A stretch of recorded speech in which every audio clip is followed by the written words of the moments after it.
đi.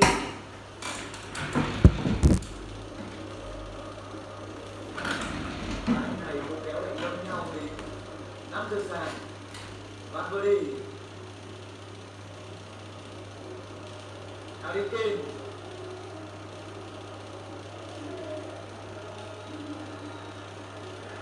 Ép lên dành cho đội chủ nhà.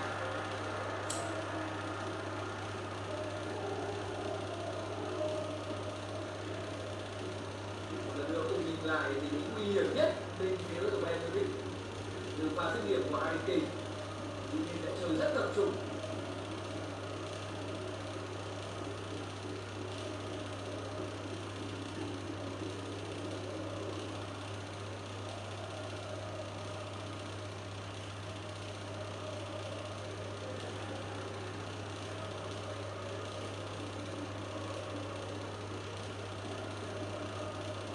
Romelu.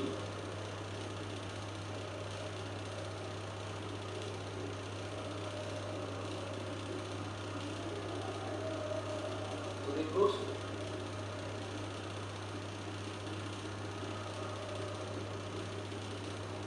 Bellingham. Đá ngay của Bellingham.